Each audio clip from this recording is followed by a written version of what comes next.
अस्सलाम वालेकुम दोस्तों, आप देख रहे हैं कि हम इस टाइम मौजूद हैं कायद-ए-आज़म प्रेस क्लब में और मेरे साथ मौजूद हैं तैयब महर जो कि ओरिएंट लाइन ट्रेन में जो मंसूबा है उसमें काम कर चुके हैं। और आज हम इनसे मिलेंगे और इनसे पूछेंगे कि इनको ओरिएंट लाइन ट्रेन के मंसूबे में काम करके कैसा फ़ील हो रहा है। अस्सलाम वालेकुम तैयब महर। वालेकुम अस्सलाम। कैसे हैं आप? ठीक ठाक हैं? शुक्र अल्हम्दुलिल्लाह। तो हमें आप बता सकते हैं कि आपको ओरिएंट लाइन जो ट्रेन का मंसूबा है इसमें काम करके कैसा फ़ील हो रहा है? मैं तकरीबन 3 साल इसमें काम कर रहा हूँ, तो ये मेरा फ़र्स्ट एक्सपीरियंस है किसी प्रोजेक्ट के अंदर। तो फॉरेनर्स हैं, चाइनीज़ हैं, उनके साथ हम मतलब कि मैं काम कर रहा हूँ, तो बहुत अच्छा महसूस हुआ है। अभी फ़िल वक्त में ये 25 तारीख को हमने स्टार्ट किया इसका, ठीक है। तो ये बहुत ही अच्छा प्रोजेक्ट रहा है मेरी लाइफ का, ये मेरा फ़र्स्ट एक्सपीरियंस था। तो मैं इसके बारे में यही कहना चाहूँगा कि आप लोग भी आएँ और आगे इस पर सफ़र करें, इंजॉय करें। और मुझे बहुत अच्छा फील हुआ है क्योंकि यहाँ पे जितना भी काम हुआ है ना, पूरी रिस्पॉन्सिबिलिटी के साथ हुआ है। इसमें अच्छी क्वालिटी का मटेरियल इस्तेमाल किया गया है, ठीक है। इसमें कोई भी 2 नंबरी नहीं की गई।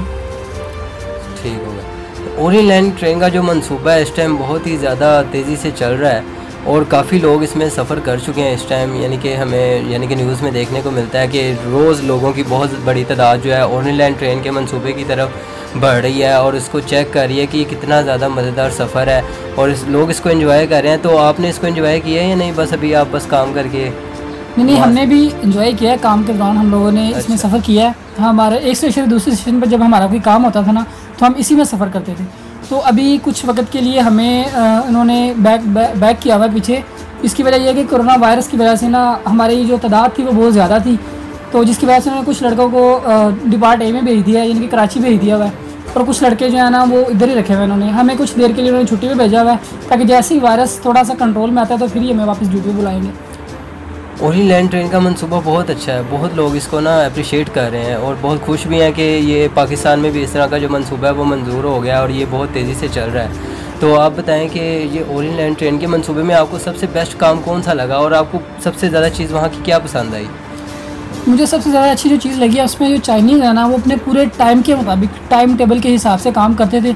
उन्होंने कभी भी इसमें 2 नंबरी नहीं की, ठीक है। ये तो बहुत अच्छी बात है। कभी भी इन्होंने, और ये मैं सारा क्रेडिट जो मनसूबा है ना, ये पूरा मनसूबा मैं नवाज शरीफ को इसका क्रेडिट दूंगा कि उन्होंने हमारे मुल्क के अंदर ये प्रोजेक्ट लगाया, तो जिसकी वजह से हमें बहुत ज़्यादा फ़ायदा हो रहा है। जो हम 40 रुपये में हम थोड़ा सा 2 या 3 किलोमीटर सफ़र करते थे, हम 40 रुपये देते थे।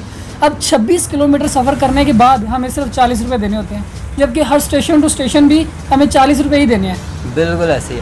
और अब तो सुनने में ये भी आ रहा है कि इसके 26 स्टेशन हैं और ये इसमें अंडरग्राउंड स्टेशन भी हैं इसके, जो कि बहुत ही लोगों को फील होता है कि बहुत ही अच्छा ये वर्क किया है इन्होंने। तो आप ये बता सकते हैं कि जो स्टेशन नीचे से गुजर रहे हैं ज़मीन के, इनमें जो लाइट्स वगैरह हैं ये सब काम वगैरह आपने किया ना वहाँ पे? जी बिल्कुल। वो आप बता रहे थे ना कि आप इलेक्ट्रीशियन हैं उसमें? जी बिल्कुल, मैं वहाँ पे इंजीनियर हूँ और हमने काम करवाया भी है और अपने हाथों से भी किया है। और आप यकीन करें, आप एक बार विजिट करेंगे ना जब ऑरेंज लाइन का, तो आप हैरान रह जाएंगे कि जो अंडरग्राउंड इन्होंने स्टेशन बनाया वो बहुत ही खूबसूरत है। आपको ऐसा लगेगा जैसे आप अमेरिका, लंदन या किसी यूरोप या पेरिस किसी भी कंट्री में, यानी कि आउट ऑफ कंट्री आप कहीं भी ऐसे जा रहे हैं, आपको सेम टू सेम ऐसे ही महसूस होगा। जी नाज़रीन, तो हमारे साथ आज मौजूद थे तैयब महर जो कि ओरिएंट लाइन ट्रेन के मंसूबे में काम कर चुके हैं। तो हमारी और वीडियोस देखने के लिए सूरज टीवी HD को सब्सक्राइब करें। बहुत शुक्रिया।